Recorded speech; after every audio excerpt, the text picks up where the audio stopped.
On est encore dans le grand cercle vert du XYZR. Avant de passer au cercle suivant, il faut se demander à qui j'ai affaire, qui est mon patient. Donc, un peu comme l'abécédaire pédiatrique veut adapter ses interventions selon la tranche d'âge du patient, en gériatrie, on veut faire un peu la même chose. Toutefois, les profils de vieillissement sont très hétérogènes. Ce n'est pas comme la croissance de l'enfant où à chaque étape, 6 mois, 12 mois, on peut s'attendre à une évolution prédictible.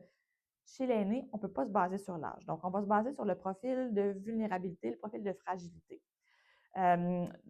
L'idéal pour un clinicien de première ligne, ça serait que le modèle de fragilité soit déjà prédit par l'intelligence artificielle ou autre, que le patient arrive dans votre bureau. Idéalement, là, il y aurait un pop-up dans votre DME qui vous dirait ce patient, attention, est fragile ou a tel facteur de risque, mais actuellement, ce n'est pas possible en raison des ressources, mais on le garde en tête. Quel est le plan qu'on peut utiliser d'ici là pour faire une utilisation rapide? On sait que les gens au bureau sont très occupés. Bien, ce qui reste le mieux, c'est le PIF. Donc, en anglais, les anglophones ils disent le eyeballing. Je vais y aller à l'œil.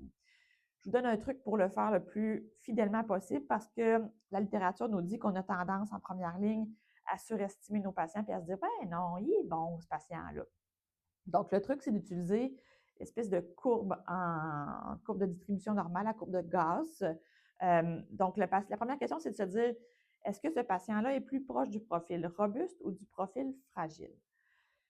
Si le patient est tellement en forme que vous vous dites « Wow, je capote, j'ai jamais vu ça pour son âge, il est vraiment très en forme, c'est une force de la nature », je dis souvent, là, le genre de patient, là, vous terminez le rendez-vous puis vous vous dites « Mon Dieu, je vais appeler mon collègue, il faut que je lui raconte ça, c'est incroyable ». Mais ces patients-là, ce sont des patients robustes, on ne devrait pas passer au cercle suivant dans l'UXXR. Pour tous les autres, ceux qui sont un vieillissement attendu, c'est ceux qu'on se dit, ah, il est quand même bon, il est vert, il est en forme pour son âge, mais ces patients-là, ce sont des profils de vieillissement standard ou réussis ou attendus. Puis ceux qu'on se dit, oh là là, si ce patient-là, s'il décédait d'ici 2 ans, est-ce que je serais surprise? Non, pas vraiment, mais c'est probablement un profil fragile.